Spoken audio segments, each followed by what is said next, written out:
Guys, we are in Barcelona this weekend and we have a few days before our cruise departs. So we are going to explore the city and take you guys along with us. Hi, I'm Jody. And I'm Kelly. And we're JK Cruising.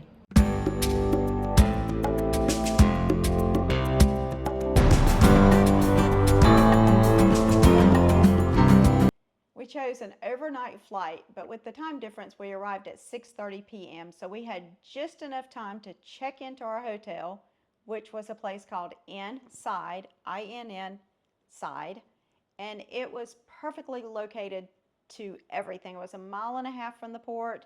It was close to all the shops and all the sites. It was just a perfect little place. Yeah, La Rambla was just around the corner, so if you want to go to, peruse down La Rambla, it was literally then a 5-minute walk, so it was pretty well located where we were at. Yep, and they were great. They gave us the best places to eat. They made reservations for us. They just lined up everything. They were so cool. Yeah, and they got a great breakfast buffet too, which we'll get to, I think, in a minute. But do you want to back up and tell them about like when we arrived in Madrid? So we had a stop in Madrid first, and then from Madrid, we hopped our next flight, which took us into Barcelona. Oh yeah, lesson learned in Madrid. Yeah, there's a lot to learn about Madrid, though. When we went into Madrid, there was very little communication and very few employees at the airport to help guide you.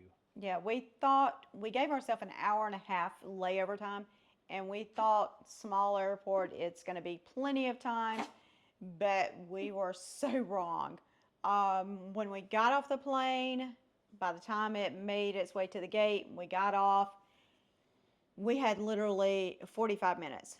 But then we found out we have to go through passport control and get our luggage and go through security all over again. Which we should have known. Anytime you go into a country, into an entry port, you're going to have to go through customs, and you're going to have to go through passport control, and you're going to have to get your bags, and you're going to have to go through security again and get them rechecked. But usually you do that with people sort of guiding you and multiple signs along the way, and with sufficient time to actually do all those tasks. Yeah, so we made it to our plane. We were about the last one on the plane. Oh, we were definitely the last one on the plane. No, there was a couple of people behind us, think but so? yeah, a couple of people, but not many. But we got on the plane 5 minutes prior to the gates closing. So we were like literally the last people on the plane. Yes. Almost. Yes. So. It was a fun experience. It was a very stressful experience in Madrid. So the one tip that I'll give you guys about going through Madrid, and I happened to just overhear passengers who were on the plane with us that had people who had arrived prior in the day, and I heard them kept saying, stick to the blue line. Stick to the blue line. The fast lane. And that's the fast lane in Madrid. So if you look on the floor as you're going through the airport, just know that if you're coming from another country and potentially even from another European country, you're going to have to go through passport control. You're going to have to go through customs, get all your bags, all that kind of stuff, like we mentioned previously. But if your flight is within an hour, stick to the blue lane on the floor, and that will expedite you through the customs and that kind of piece, so you can just get on through the customs piece and go get your bags. We were on the HJK terminal, which was, I think it had to be the furthest terminal away from any. Yeah, luckily they had a little place. tram though. It was crazy, yeah. So there's a lot of escalators. There are some elevators that aren't highly used, but that day, it seemed like everybody was rushed and everybody was using any means possible to get themselves where they needed to go. So if you've got too big of bags, you're going to need to use an elevator. But we were taking our bags on the escalator with us. But if you're handicapped or something like that, or in wheelchair accessible, those kinds of things, you're going to need to take the elevators. And you need to plan a little more time for that transition between your arrival and your departure of your next flight. I would suggest that to do it comfortably and stress-free, that you have at least 2 hours to allow you plenty of time to get through all of those things in a little stress-free sort of mode. So, the night we arrived, we had just enough time to grab supper after we checked in. We did stop and watch some kids at a skate park and watch some skating and everything. That was fun. There's some really talented kids out there. But the next morning we got up at 8 o'clock and started Hmm. exploring. Yep. We immediately went because we got there on Saturday evening, around 6:30 or so. The next morning when we got up, we immediately got up early and went to La Sagrada Familia, which is the Gaudi church that was built there.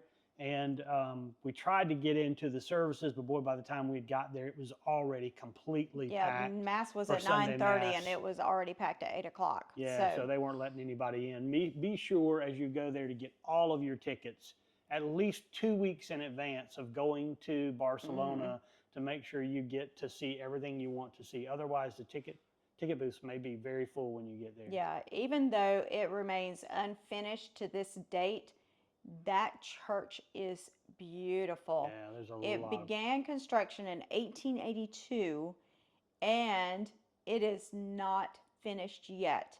He is the only person buried in the church, and it has been plagued with every problem you could think of. From the original plans were burned, construction halted by the Spanish Civil War, just everything. But it is beautiful. It is one of a kind. It is Definitely. estimated to be finished by 2026, except for the main stairway at the main entrance. That is not supposed to be finished until 2034. So from 1882 to 2034. Yeah, that's crazy. And the poor man, Gaudi, died in a tragic accident there in Barcelona. He'd been in the church working for so many years without really leaving the church that people didn't know who he was. And he got hit by a passing like local train um, right across the street from the church, Mm-hmm. and people let him lay in the road because they thought he was a vagrant, and they didn't they didn't get him. They didn't They pick didn't him realize up. who They he didn't was. realize who Yeah. he was until one passerby saw who he was and recognized him and said, "Oh my Mm-hmm. God, that's Gowdy." And they got him to the hospital, which he eventually succumbed to his injuries from being hit by that local train. And Yeah. people are now carrying on his work, his On his life's work. legacy. Yeah. So yeah. So even though we were there at the beginning of May, it was cold. It was really, really chilly in the morning. I mean, like people still had on puff jackets. So we didn't quite pack um, that well for that cold of weather. So we ended up going to Starbucks, which was right across the street, thawing out a little bit, getting some coffee. And after that, we did the hop on, hop off bus. And that was just a perfect way to see Barcelona. You could get off wherever you wanted to, spend some extra time there, or just stay in the bus and stay warm. Yeah, it's another way to save money. I think it's $29 for 48 hours. So if you've got a couple of days there, you could well spend more than that, Hmm. and not have any narration and not know where to go and all those kinds of things. Right, So the hop on, hop off for us was really convenient and easy, and it got us to all the popular places at a relatively inexpensive cost. So right. We saw the Statue of Columbus. We also saw the Dragon House. That was really cool. It gets its name because it actually looks like scales of a dragon. But it's another one of Gaudi's architecture feats. And it was beautiful. yeah, there's two places that I would recommend you've got to spend some time, and that's Park Güell, and of course La Sagrada Familia. Those are going to be two very popular touristy attractions, but man, are they worth the time to spend there and to go spend time going inside and really just spending time and absorbing, Hmm. all the different architecture and the different pieces that Gaudi's put in each of those areas. So You really also cool. got to go have lunch on the beach. Yeah, that's cool too. We did have lunch on the beach, so that was pretty cool. Yeah. So yeah, So supper that night took us to Caso Leopardo, whatever. Casa Leopardo, Yeah, there you go. something like that. Yeah, the hotel again graciously made reservations for us. It was such a cute restaurant with a huge selection of the typical Barcelona food, which has a Catalan influence. The steak I got was absolutely great with the potatoes. I did not get up the nerve to try the black rice, but two ladies that we met from California did, and they said it was absolutely great. Yeah. Casa Leopoldo was so good, in fact, that we went the second night too. Yeah. So it was pretty good. I'll tell you, for the feast that you got, it was really a really tasty treat. So Right. next time we're going to get up, I think, the nerve and get Kelly to try some of that black ink rice, maybe. So Maybe not. squid ink. The last night we were in Barcelona, we had a treat. We went to a buffet and a show, an authentic flamenco show. The buffet had very traditional Barcelona food on it. It was wonderful. I mean, you could try almost every dish they had in one place. Yeah, they even had some Russian desserts and stuff in there. Yeah. So there's obviously some Russian influence in Spain. So that was very good. There's nothing, if you're worried that, oh, I'm not going to get paella because I only got a night here. If you get to the flamenco show and you enjoy the flamenco show, you're going to get everything. You're Right. going to get the whole paella. You're going to get everything there. So we did the flamenco show after the dinner. They took us in the back where they had a little stage set up. And we'll put the link to the flamenco show that we chose on the site for you. But we just went to Get Your Guide.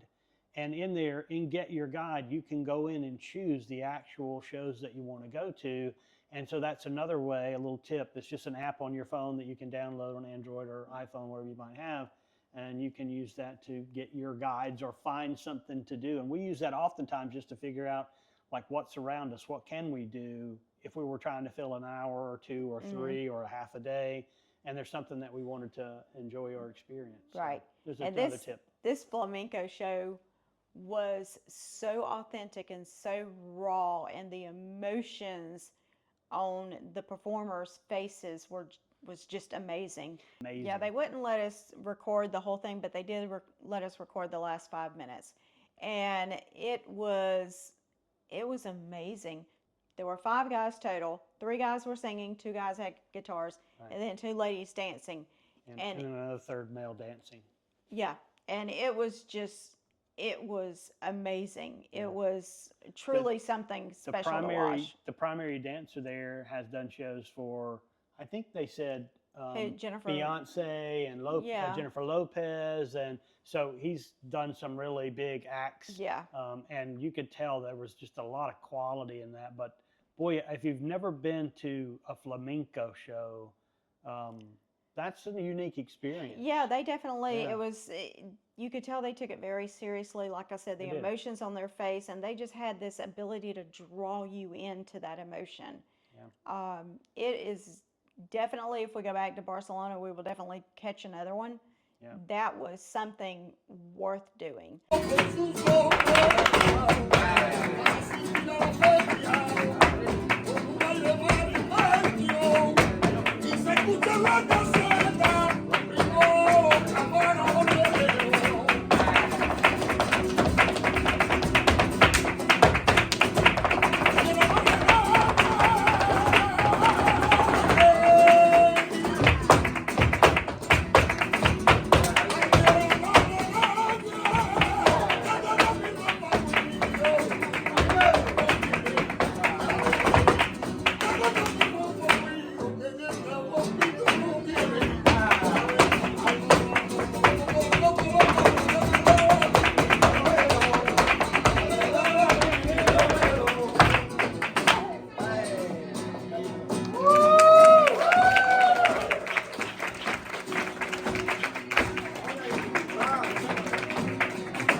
Remember, like and subscribe, and get out there and go cruising. Yeah. See you guys soon.